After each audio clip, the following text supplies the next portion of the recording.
আজকের ব্লগটা শুরু করলাম নীলষষ্ঠীর পুজো থেকে। আমি আমার বাড়িতেই নীলষষ্ঠীর পুজো করি, বা যে কোনো, এটা আমার ছেলের জন্য আমি দিয়াটা জ্বালাই। আর একটা দিয়া জ্বালানো হয়, এটা নর্মালি ডেলি জ্বালানো হয়, আর এটা হচ্ছে শুধুমাত্র আমার ছেলের জন্য আমি এই দিয়াটা জ্বালাই। নীলষষ্ঠীর দিন একটা যে কোনো, আমার মা বলতো যে একটা ছেলের নামে দিয়া জ্বালাতে হয়, তো সেই দিয়াটা জ্বালাবার চেষ্টা করি। আমি জ্বালিয়ে দিই, দেওয়ার পর ঠাকুরের পুজো স্টার্ট করি, সমস্ত কিছু করি। তো সেই দিন আপনারা কি কি করেছেন একটু জানাবেন। আমি তো বাংলার থেকে অনেক দূরে থাকি, কিন্তু চেষ্টা করি বাংলার কিছু রিচুয়াল, যেগুলো আমরা ছোটোবেলা থেকে আমাদের মায়েদের কাছ থেকে শিখে এসেছি, বা ঠাকুমা দিদিমাদের কাছ থেকে শিখেছি, সেগুলো আমি যাতে আমার ছেলে একটু দেখে বা শেখে, সেগুলো চেষ্টা করি আমি। আমরা এসছি গনু আর আমার তো সেরম ভাবে নয়, বাট গনু চোখে একটু সমস্যা হচ্ছে, মানে যখন বোর্ড দেখতে পাচ্ছে অসুবিধা হচ্ছে, তো সেই জন্য এসেছি ডাক্তার দেখাতে। চোখটার অবস্থা খুব একটা আমার ভালো নয়, ছেলেটারও অসুবিধা, আমারও অসুবিধা। চলুন দেখিয়ে আসি। চোখটা অসুবিধা করছে, সূর্যের আলোতেও একটু আমি সানগ্লাসটা আনতেও ভুলে গেছি যে চেঞ্জ করব। তো এই সি কোস্টের ভিউটা এত সুন্দর লাগছিল যে আপনাদের সাথে শেয়ার না করে আমি থাকতে পারলাম না। তো ও আমায় বললো সাবধানে কাঁটা তারগুলোতে হাতে না তোমার কেটে যায়, দেখো। না না, কাটবে না। তো কি সুন্দর, দুর্দান্ত লাগছে না? কি সুন্দর, অপরূপ সুন্দর লাগছে, দেখেছেন? কি ভালো লাগছে দেখতে। যেখানেই ভালো দৃশ্য বা এরকম সুন্দর প্রাকৃতিক সৌন্দর্য আমি পাই, আপনাদের জন্য একটু ক্যাপচার করার চেষ্টা করি। আর চোখটা খুবই সমস্যা করছিল আমার, একটু লালচে হয়ে যাচ্ছিল, জল পড়ছে এবং খুবই ইচিং হচ্ছে। তারপরও এগুলো তোলার একটু চেষ্টা করি, আপনাদের সামনে আনার। আর please like, subscribe and share. আপনারা দেখেন ভিডিও, দেখে সাবস্ক্রাইব করতে ভুলে যাচ্ছেন। প্লিজ দর্শক বন্ধু, আপনাদেরকে একটাই রিকোয়েস্ট রাখলাম আপনাদের কাছে, একটু সাবস্ক্রাইব করবেন, একটু নিজেদের রিলেটিভদের সঙ্গে শেয়ার করবেন, আর একটু কিছু কমেন্ট করবেন, আর লাইকটা করতে ভুলবেন না। এখানে গনুর আই টেস্ট করা হচ্ছিল আমার ছেলের, ওর চোখে কতটা পাওয়ার আছে বা কতটা পাওয়ারের ওকে দেয়া হবে, তো সেইটাই টেস্ট করার জন্য ওকে বসিয়েছিলাম। তো ও নানা রকম ওর কাজ শুরু করে দিয়েছে, এটা তুলছে ওটা তুলছে। আমি তুলিস না, আঙ্কেল এসে পরীক্ষা করবে। তারপর আমার হয়ে গেছিলো, আমার সেমই আছে, আমার যে পাওয়ার ছিল সেই পাওয়ারই আছে। তারপর ওকে আমি বলছিলাম যে পাওয়ার যখন দেবে, তারপর এক্স্যাক্টলি যেরকম পড়তে পারছিস সেটাই বলবি, যেটা পারছিস না চেষ্টা করার প্রয়োজন নেই, বলে আমি দেখতে পাচ্ছি না। ওকে বোঝালাম, ও বললো আচ্ছা আচ্ছা আচ্ছা। তো জানি না কতটা বুঝেছে, কিন্তু পরবর্তীকালে যেটা দেখা গেল, ওর হালকা চোখে পাওয়ার আসবে। এত ফোন ট্যাব এত দেখলে তো হবেই না। চলুন তাহলে, ওর টেস্টটা হয়ে যাওয়ার পর খানিকক্ষণ পরে আপনাদের সাথে আবার কথা বলছি। ওর অ্যাকচুয়ালি চোখে একটা আই ড্রপ দিয়ে এয়ার বলে একটা মেশিন আছে, ওর চোখের ভেতরের ফুল ছবিটা তোলা হবে। তো এক্স্যাক্টলি ওর ফুল ফর্ম কি ডাক্তারি ভাষায় আমি বলতে পারবো না, তো সেটা হওয়ার পর বোঝা যাবে চোখে কতটা পাওয়ার এসছে। এই যে বানানো হচ্ছে বাড়িতে ভার্জিন মইতো মইতো মইতো মইতো মজিটো। এটা আমার ছোটোখাটো কিচেন বার কাউন্টার হয়েছে। बार काउंटर थोड़ी अल्कोहल थोड़ी হচ্ছে স্যার। এর মধ্যে পড়ে তো, তোমার ড্রিঙ্কসের মধ্যে পড়ে তো। না, ভার্জিন মধ্যে ড্রিঙ্কসের মধ্যে পড়ে না? মকটেলের মধ্যে পড়ে। হ্যাঁ, মকটেলের মধ্যে তুমি সবই পাবে না। ককটেলের মধ্যে অ্যালকোহল থাকে, মকটেলের মধ্যে অ্যালকোহল থাকে না। আচ্ছা, কত কিছু জীবনে বাঁকা রয়ে জানা বাকি রয়ে গেল। ভাবুন তো, জীবনটাই পুরো মিছা হয়ে গেল। এই গল্প আছে না, 16 আনাই মিছা, আমার 16 আনাই মিছা হয়ে গেল। গল্প কবিতা সুকুমার রায়, সুকুমার রায় জীবনের হিসাব। হ্যাঁ, আমার 16 আনাই মিছা হয়ে গেল, কিছুই জানলাম না। লোককে বলে আইসিএসসি বোর্ডের স্টুডেন্ট নাকি বাংলা জানে না, কে বলেছে? বলেছি, তুমি জানো না? একবার আমরা বলি। কবিতা শুনিয়ে দেবো একটু বাংলায়। Good, very good, I proud of you. অবশ্যই এটা না জানলে, মইতো আর মকটেল কোনটা সেসব না জানলেও জীবনে চলে যায়, সেটা কথা নয়। বাকি যা আমি জানি সেটা যথেষ্ট জীবন চলার জন্য। বলো তাই তো? অ্যাপ্রিসিয়েট করে আমার বস সবসময় আমাকে। আমি জীবন যুদ্ধে একাই চলি, বেচারি আমাদেরকে একা ফেলে রেখেই যায় কাজের সূত্রে বাইরে।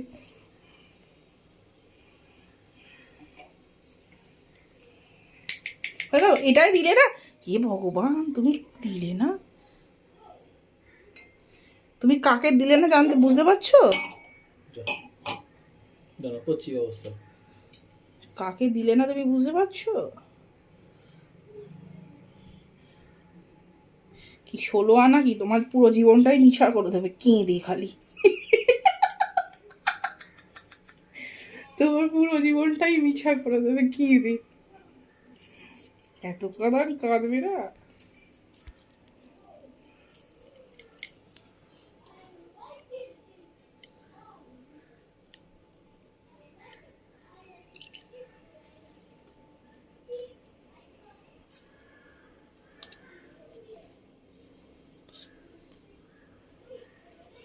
এবার দাও বাকি জিনিসটা। হসপিটাল থেকে ফেরত আসার পর একটু সায়ন্তন বললো চলো তোমাদের জন্য একটা সুন্দর কিছু আসলে আমি বানাবার চেষ্টায় ছিলাম, কিন্তু এত ভুলভাল বানাতে শুরু করলাম বলে সায়ন্তন বললো তুমি এটা বানাবার চেষ্টা আর করো না, ছেড়ে দাও, আমিই বানাচ্ছি। তো ওই আর কি সায়ন্তন বানাচ্ছিল। ওই লেবু আর পুদিনাটাকে থেতো করে গ্লাসে দিয়েছে, তার মধ্যে একটু বিট কালা নামক বা বিট নুন যাকে আমরা বাংলায় বলি সেইটা একটু দিয়েবে। দেওয়ার পর পোলো মিন্ট ফ্লেভারটাকে আরও স্ট্রং করার জন্য পোলো ইউজ করে, বা দোকানে বাইরে কি ইউজ করে আমি জানি না, বাট আমরা বাড়িতে এইভাবেই বানাই। তো একটু পোলোটাকে গুঁড়িয়ে নিয়ে ওর মধ্যে দিতে হবে, সেটা আগে আগে আপনারা দেখতে পাবেন। এখন বিট নুনটাই দেওয়া হয়েছে। একটু মুড চেঞ্জ করার জন্য, আসলে আমার চোখটা খুবই ব্যথা করছিলো, ওই জন্য ও বললো না না তোমাকে বানাতে হবে না, আমি করছি। এটা হচ্ছে পোলো দিচ্ছে, পোলো মিন্ট ফ্লেভারের জন্য পোলো পোলো গুঁড়ো করে ডাস্ট করে দিচ্ছে। এবার দেবে সোডা। সোডা না, আমরা অবশ্য দিচ্ছি, স্প্রাইট দিচ্ছি। ওটা দিলে তাহলে চিনির গুঁড়ো দিতে হবে। হ্যাঁ, নাড়ু দিতে হয়।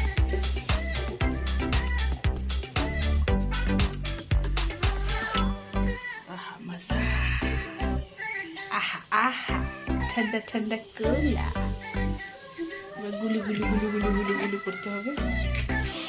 চলো চলো গুলু গুলু করো, গুলু গুলু গুলু গুলু গুলু গুলু গুলু গুলু গুলু। ঠিক আছে, আইস বাস বাস দিয়ে নাও।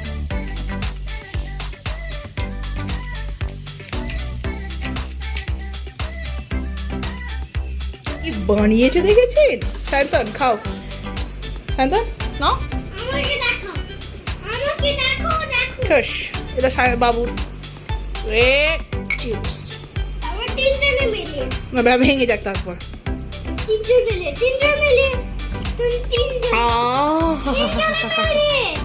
আপনারা চান যদি এরম ভাবে নিজেরা বাড়িতে বানাতে, তাহলে বানিয়ে দেখতে পারেন। এটা আমাদের স্টাইলে আমরা বানাই, মনে হয় খুব একটা খারাপ নয়, খেয়ে দেখতে পারেন, খুব ভালো। জাস্ট ফাটাফাটি বলো, পুরো ফাটাফাটি। ওখানে বসো না, বসে খুব আরাম করে। দোকানের থেকে কিরকম খারাপ লাগে? আমার দোকানের থেকে বেটার লাগে এটা অ্যাকচুয়ালি। দোকানে পয়সাটাই নেয়। হ্যাঁ বানছি, ওরা প্রফেশনাল, ওরা হয়তো বেহেতার কিছু করতে পারে, আমার কিছু বেহেতার তো লাগে না।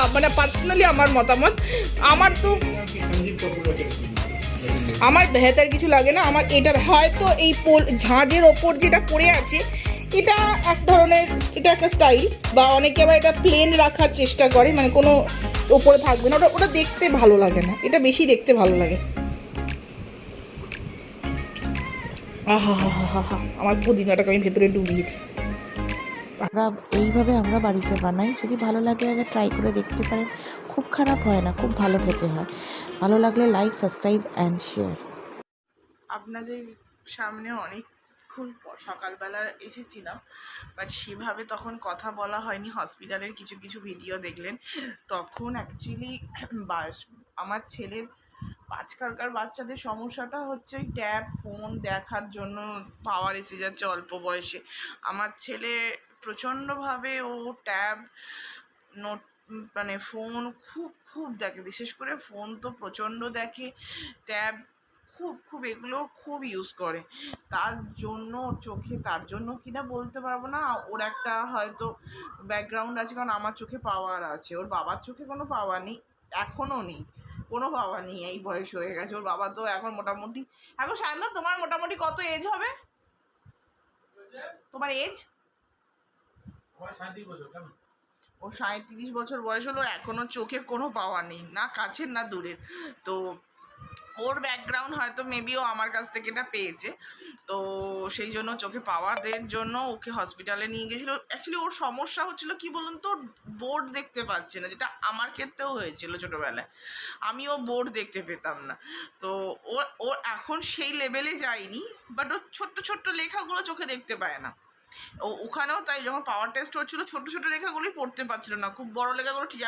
আমার তো ভালো পাওয়ার হয়ে গেছিলো ছোটোবেলা। ওর এখন টেস্ট হলো, ডাক্তার বললো এখন থেকে যদি একটা লিকুইড চোখে দেওয়ার আছে, ওটা যদি দেয় বা চশমা পরে থাকে হয়তো পরবর্তীকালে নর্মাল হয়েও যেতেও পারে। কিন্তু আমার মনে হয় না যাদের দূরের পাওয়ার কখনো কারো নর্মাল হয়, তো জানি না, হতেও পারে হয়তো। যার আমার যেটা হয়েছে, আমার চোখে লেন্স পরি, এছাড়া নানা রকম কিছু ব্যবহারের কারণে বা ধুলো থেকে বা কিছু থেকে আমার চোখের এই ওপর সার্কেলগুলোতে আর নিচেটায় কিছু হয়নি, এই ওপরগুলোতে খুব মানে র্যাশ বললো না কি বললো, ওটা র্যাশ নয়, কি বললো, কি হয়েছে, ইনফেকশন হয়ে গেছে। তো তার না ধুলোবালিও হতে পারে, হাজার একটা কারণ হতে পারে ডাক্তার যা বললো। তো সেই জন্য আমায় বললো আপনি একটু কিছুদিনের জন্য লেন্স পরা বন্ধ রাখুন, এছাড়া নানা রকম একটুখানি যত্ন করুন আর কি চোখটাকে। তো শুনলাম মোটামুটি, তো সেটাই করব কিছুদিনের জন্য। ওই জন্য এত ইচিং হচ্ছে আর চোখ থেকে জল পড়ছে, লাল হয়নি সেভাবে, কিন্তু চোখে জল পড়ছে আর ওই ইচিং হচ্ছে। তো এই সবের জন্যই গেছিলাম, তো আপনাদের সাথে শেয়ার করা হয়নি, তো শেয়ার করলাম। তো আপনাদের সাথে আবার খানিকক্ষণ পরে আবার কথা বলছি। এখন একটু জিনিসপত্র কিনতে যাব, মাছটা শেষ হয়ে গেছে। ঠিক আছে, চলুন আপনাদের সাথে আবার শেয়ার করতে থাকবো। মোটামুটি স্টার বাজার থেকে আমরা যেটা কিনতে এসেছিলাম, একটু মাছ, একটু চিকেন, একটু নানা রকম মাছ এইসব আর কি কিনতে এসেছিলাম। তো সেইগুলো সব কেনা হয়ে গেছে। আজকে ছিল ডক্টর আম্বেদকরের জন্মদিন, মনে নেই গো, জানেন তো, তুমি জানো এক্স্যাক্টলি কি? তো সেই ওদের আজ প্রত্যেক বাড়ি আমি দেখি ওনার জন্মদিন বা মৃত্যুদিনে কিছু না কিছু এনারা করেন। তো সেই আর কি কিনতে এসেছিলাম, কেনা হয়ে গেছে। এখন রাস্তা দিয়ে যাচ্ছি ওয়েলনেস ক্লিনিকে। আমার একটা ওষুধ পাওয়া যায়নি, তো সেই ওষুধটাকে কেনবার জন্যই আমি যাচ্ছি ওয়েলনেস ক্লিনিক। কাঁচটা ভদ্রলোক না একটুখানি ক্লিন করে পৌঁছে না, কেউ রাস্তা ধরতে পারে না। সুন্দর লাগে আমার এই জায়গাটা, এত সুন্দর লাগে, আমার খুব ভালো লাগে এই মাঠটা সকালের দিকে এক পাশ থেকে আর এক পাশে যাওয়ার জন্য রাস্তা খোলা থাকে জানেন। এখন হয়তো খোলা নেই, না এখন রাতের বেলা তো ডেফিনেটলি খোলা থাকবে না। অনেক বড় বড় প্লেয়ার উঠেছে এখান থেকে, সচিন টেন্ডুলকার, রোহিত শর্মা, ঠিক আছে তো, বলছি জয়সওয়াল, অনেক বড় বড় প্লেয়াররা এখানে ক্রিকেট খেলতে আসতো। এখানে কোচিং হয় রীতিমতো, মানে বড় সড়ো তাব্বু ফাব্বু গেড়ে এখানে আজাদ ময়দান নামে হ্যাঁ আজাদ ময়দান, এটার নামটা আমার ঠিক মনে পড়ছিল না, আজাদ ময়দান ঠিক বলেছে। তো যাই হোক, তো এখানে অনেক কিছু হয় সকালের দিকে, কোনোদিন আপনাদেরকে দেখাবো। ক্রিকেট কোচিং অনেক কিছু, ক্রিকেট খেলা হয়, আরো কিছু হয় আমি দেখেছি, তার সাথে অ্যাডমিশন হয় ক্রিকেটের, তারপর আরো কিছু বলতে গেলে হয়, ঠিক এক্স্যাক্টলি বলতে পারবো না। খেলা ক্রিকেট অ্যাডমিশন ওটা ফারাক আছে। খেলা শুধু খেলা হয় না, অ্যাডমিশনও হয়। না অ্যাডমিশন হয়, এছাড়া লোকে বসে থাকতে আসতে পারে, লোকে বাদাম ভাজা খেতে আসতে পারে, এগুলো তো করতে আসতে পারে। আজাদ ময়দানে কে ভাই, এদিকে সোজা চলে গেলে কালাঘোড়া, আর ওদিকে সোজা চলে গেলে কোলাবা কজওয়ে পড়ছে, রিগাল সার্কেল। হ্যাঁ, আমরা স্ট্রেট বেরিয়ে যাই, এদিক থেকে আমাদের এদিকে ইজি হয়। তো এই আর কি, আমরা কিন্তু ওয়েলনেস ক্লিনিক যাবো, আচ্ছা ভুলে যেও না আবার, আমার মহারাজ আবার ভুলে যান, ভুলে গিয়ে বলবেন তুমি কেন বলোনি। মামু দাঁড়িয়ে আছে, মামু এইসব সব ঢোল ঢাল এইসব ওইসব যাচ্ছে না, প্রভাত ফেরি, কি বড় গাড়িটা, কি দুর্দান্ত দেখি। ষাঁড় নিয়ে যাচ্ছে, ষাঁড়। ষাঁড়? আচ্ছা, ষাঁড়টা নিয়ে যাচ্ছে কেন? ঘোড়া নয়, ষাঁড় নিয়ে যাচ্ছে দেখলাম। তো যাই হোক, ঘোড়ার ভাড়া বেশি ছিল বোধহয়, ষাঁড়ের ভাড়া কম, ষাঁড় ভাড়া করে নিয়ে যাচ্ছে। ষাঁড়গুলো চেহারা দেখেছো? আমি ইস্কনে এর থেকেও বড় ষাঁড় দেখেছিলাম। আমি এত হিপনোটাইজ হয়ে গেছিলাম ইস্কনের ষাঁড় দেখে, আমি না কাছে এগিয়ে গেছিলাম, গিয়ে ভাবছি বাবা এটা ষাঁড় না অন্য কিছু। হ্যাঁ, এখান থেকে তো ইস্কনের ষাঁড়গুলো রীতিমতন কি বড় বড়। আমি তো জাস্ট যে এত বড় ষাঁড় হয়। লোকটা ভদ্রলোক যে ষাঁড়গুলোকে আগে চালাচ্ছে, সে আমায় খানিকক্ষণ পরে বলছে বেহেন তুমি কাছে এসো না, একটু দূরে দাঁড়িয়ে থাকো, কারণ অ্যাকচুয়ালি মনে হয় বিহারের দিকের লোক, হয়তো হতে পারে ইউপি বিহার সাইডের লোক। তো আমি বলছি বেহেন তুমি কাছে এসো না, তোমার লেগে যেতে পারে, কারণ চোখগুলো একটু ঢাকা দেওয়া আছে, তাও আমাকে বলছে কাছে এসো না। আর সায়ন্তান বলছে তুমি কি লাথি খেলে গেছিলে ওর কাছে? লাথি গেলে কোথায় গিয়ে পড়ে যাচ্ছে? তুমি কি লাথি খেতে গেছিলে ওর কাছে? আমি বলছি না না, আমি না হিপনোটাইজ হওয়ার মতন ওর কাছে চলে গেছি। দেখতে দেখতে আমার চোখগুলোর খুব খারাপ অবস্থা, দেখুন দুদিকে চোখ দুটো ফুলে আছে, তলার দিকটা কি অবস্থা। আপনি কিছু বলবেন? আমাকে না লোকে লেগ পুল করার প্রয়োজন হয় না। আমাকে কে পরবর্তীকালে ট্রোল করবে কি করবে আমি জানি না, সেটা হয়তো ইউটিউবের পার্ট, কিন্তু আমার বর যে লেভেল আমাকে ট্রোল করে, তার জন্য আমি এমনি প্রস্তুত। বলো, তুমি ট্রোল করার কারো ট্রোলের প্রয়োজন হয়? তো যাই হোক, আপনাদের সাথে আবার পরে খানিকক্ষণ পরে কথা বলছি। এখন আমরা রাস্তাতেই আছি, এই ওয়েলনেস ক্লিনিকে যাচ্ছি। আমার একটা চোখের ড্রপ পাওয়া যায়নি আজকে, বাবুর পুরোপুরি হলো না, কিছুটা বাকি রয়ে গেল। লোকটা বললে একটু সময় দিতে বললো চোখটাকে বাবুর, তো থাক কিছুদিন সময়। সরি নয় doctor, sorry I am sorry, ডাক্তারটা বলেছে একটু সময় দিয়েছে, তো ঠিক আছে সময় দিয়েছি। তারপর কিছুদিন বাদে অজয়তে ফুটপাতে কত বাজার বসে, দেখুন ক্যাপ থেকে জামা থেকে সব পাবে, কিন্তু এখানে আপনাকে একদম রাস্তায় পুরোপুরি বসে পড়ার মতো নয়, বসে পড়তে হবে, এত দর করতে হবে, তারপর ডেফিনেটলি আপনি কিছু একটু কম দামে পাবেন। আগে এইসব জায়গায় ফরেনাররা ঘুরতো, এবং ফরেনার অনেক কম হয়ে গেছে, প্রচুর দরদাম করতে হয়, ফরেনাররাই ঘুরতো দেখতে হবে, প্রচুর দরদাম করতে হয় এখানে। আমি ভেবেছিলাম আপনাদেরকে কোনোদিন এখানে আনবো, কিন্তু সায়ন্তান ঠিক ওই রাস্তায় না দরদাম করতে ঠিক পছন্দ বোধ করে না। সায়ন্তান আমি খুব আমি পুরো একদম 50 টাকা থেকে শুরু করি, কিন্তু সায়ন্তান দু চোখে আমার থেকে দূরে গিয়ে দাঁড়িয়ে থাকে, রাস্তায় দাঁড়িয়ে দরদাম করে জিনিস কিনতে ভালো লাগে, ওর ভালো লাগে না। ওই জন্য মল টলে দেয়, যখন প্রয়োজন হয়, যখন কি বলে ভালো জিনিস মলেই পাওয়া যায়, তুমি চলো মলেই চলো, ওখান থেকে কি কিনে নেই, কিছু জিনিস যেমন দরকার ছিল কিনে নিলাম। যাই হোক চলুন, এবার বক করতে করতে ওয়েলনেস কিনি চলে এলো। আমি জানি আমাকেই নামাবে, তো আমি ওষুধটা গিয়ে নিয়ে আসি। তো চলুন আপনাদের সাথে আবার পরে কথা। সারাদিন আমার লেগ পুল করাটা ওর একটা কাজ, ছাড়ুন এটাও করতেই থাকবে। একটু ভিড় হয়ে গেছিলো, ভিড় কন্ট্রোল করছিল পুলিশ, এক সাইড দিয়ে গাড়ি পাস করছিল। যাই হোক, আপনারা please like subscribe and share করবেন। যারা এতক্ষণ ব্লগ দেখেছেন একটু সাবস্ক্রাইব করে যেতে ভুলে যাবেন না, প্লিজ সাবস্ক্রাইব করবেন। নিজের রিলেটিভ পরিজনদেরকে প্লিজ ভিডিওটা একটু শেয়ার করবেন। আর ভালো থাকবেন, সুস্থ থাকবেন, একসাথে থাকবেন, বয়স্ক মানুষদের একটু বেশিই খেয়াল করবেন, আর ছোটো ভালোবাসা দেবেন।